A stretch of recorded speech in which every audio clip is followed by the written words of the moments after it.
শারীরিক সম্পর্ক বা সেক্সের জন্য লিঙ্গ উত্থান একটি খুবই গুরুত্বপূর্ণ বিষয়। অনেক সময় লিঙ্গ উত্থানজনিত সমস্যায় ভোগেন অনেকেই। এটিতে কোনো লজ্জা নয়, বরং চলুন আমরা এটির সমাধান জানি। আজকের বিষয়টি অত্যন্ত ব্যক্তিগত এবং সংবেদনশীল, কিন্তু একই সাথে খুবই জরুরি। আমরা কথা বলবো পুরুষদের লিঙ্গ উত্থানজনিত সমস্যা বা ইরেকটাইল ডিসফাংশন নিয়ে। এটি এমন একটি সমস্যা যা নিয়ে অধিকাংশ পুরুষই কথা বলতে চান না, বরং লজ্জা পান। কিন্তু মনে রাখবেন, এটি একটি স্বাভাবিক স্বাস্থ্য সমস্যা এবং এর কার্যকর চিকিৎসা রয়েছে।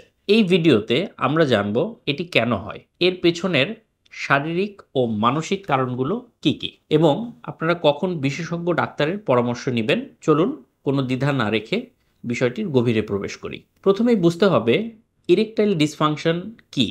সহজ কথাই হলো, যৌন মিলনের জন্য প্রয়োজনীয় লিঙ্গ উত্থান অর্জন করতে বা সেই অবস্থা বেশিক্ষণ ধরে রাখতে অক্ষম হয় হলো ইরেকটাইল ডিসফাংশন। মাঝে মাঝে একবার বা দুবার এটা হতেই পারে, স্বাভাবিক। কিন্তু যদি প্রতিনিয়ত নিয়মিত এটি হতে থাকে, তাহলে এটিকে সমস্যা হিসেবে গণ্য করতে হবে। এর পেছনে কারণগুলোকে আমরা মূলত দুটি ভাগে ভাগ করতে পারি, একটি শারীরিক, আরেকটি হলো মানসিক। শারীরিক যে কারণগুলো, প্রায় ৮০% ক্ষেত্রে এর পেছনে শারীরিক কারণ দায়ী থাকে।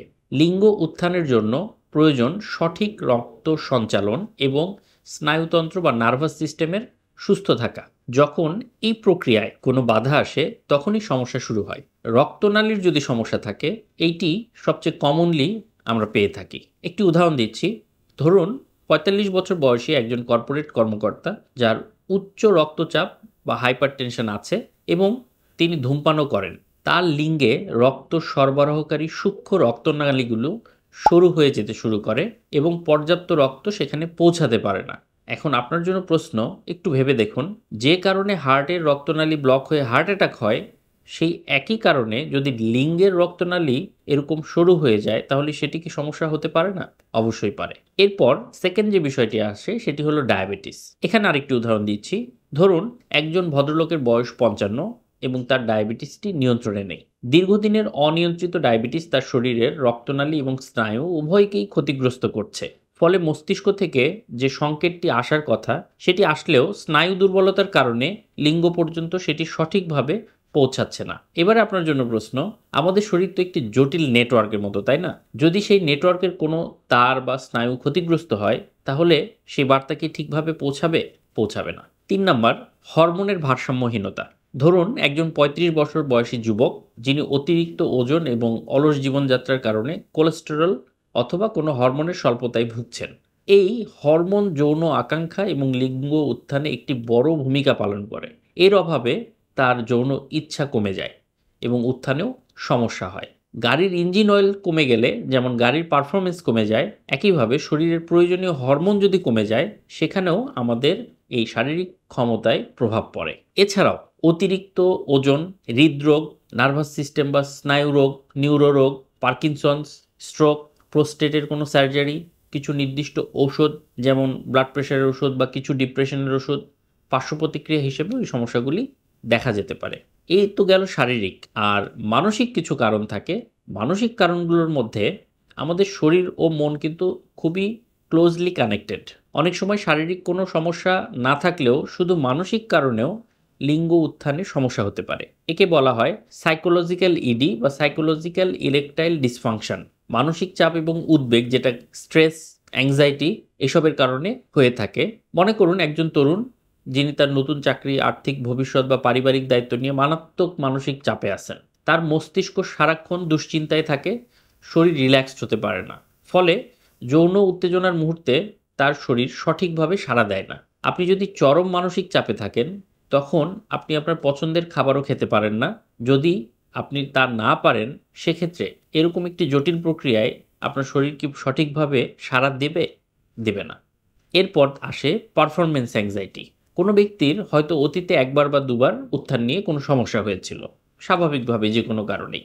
এখন প্রতিবার সেক্সের আগে তার মনে একটা ভয় কাজ করে যে এবারও যদি আমি না পারি, এবারও যদি ব্যর্থ হয়, এবারও যদি আমার লিঙ্গ শক্ত না হয়, অথবা এটা যদি আবার শক্ত থেকে শিথিল হয়ে যায়, এই ভয় বা অ্যাংজাইটি তার ব্যর্থতার কারণ হয়ে দাঁড়ায়। এটি একটি দুষ্ট চক্রের মতো কাজ করে। ব্যর্থতার ভয় থেকে ব্যর্থতা আবার আসে, আর ব্যর্থতা থেকে ভয় আরও বেড়ে যায়। এখন মঞ্চে ওঠার আগে একজন গায়কের যদি গলা শুকিয়ে যায় ভয়ে, তিনি কি ঠিকভাবে গাইতে পারেন? যৌনতাও এক ধরনের পারফরম্যান্স। তাই এখানেও এই ভয় বাধা সৃষ্টি করতে পারে। মানসিক কারণগুলোর মধ্যে ৩ নাম্বার কারণ হলো সম্পর্কের অবনতি এবং ডিপ্রেশন। একজন ব্যক্তি যদি তার পার্টনারের সাথে ভালো মানসিক সম্পর্কে না থাকেন, যদি তাদের মধ্যে মানসিক দূরত্ব থাকে বা ঝামেলা থাকে, তখন কিন্তু আসলে এই সেক্সে প্রভাব পড়তে পারে। তাদের মধ্যে বোঝাপড়ার অভাব যদি থাকে, সেক্ষেত্রে এই মানসিক দূরত্ব শারীরিক সম্পর্কেও প্রভাব ফেলতে পারে। এছাড়া ক্লিনিক্যাল ডিপ্রেশনে ভুগলে মানুষের যৌন ইচ্ছা কমে যায় এবং সব কিছুতেই আগ্রহ কমে যায়। মনের মিল না থাকলে শরীর যেমন সাড়া দেয় না, ভালোবাসা এবং ভরসার সম্পর্ক সুস্থ যৌন জীবনের জন্য খুবই অপরিহার্য।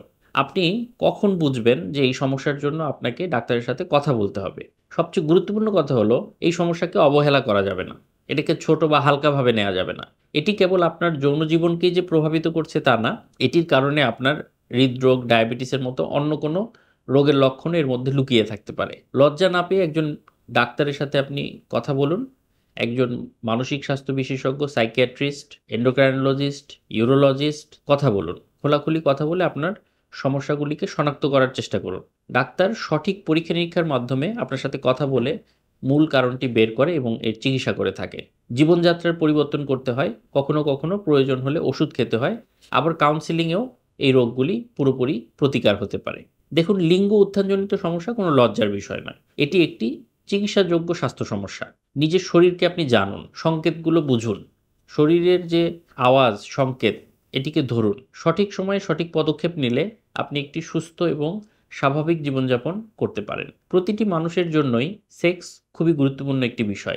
আপনার খাওয়া-দাওয়া যেমন আপনার জন্য গুরুত্বপূর্ণ, আপনার ঘুম যেমন আপনার জন্য গুরুত্বপূর্ণ, আপনার প্রস্রাব পায়খানা করা যেমন আপনার গুরুত্বপূর্ণ, একইভাবে সেক্স বা যৌন জীবনও আপনার জন্য সমান গুরুত্বপূর্ণ। আপনি কেন এই সমস্যাটা হচ্ছে, এটি ডাক্তারের সাথে কথা বলে কারণটি আইডেন্টিফাই করুন এবং সেই অনুযায়ী চিকিৎসা নিলে এই সমস্যা সম্পূর্ণরূপে কাটিয়ে ওঠা সম্ভব।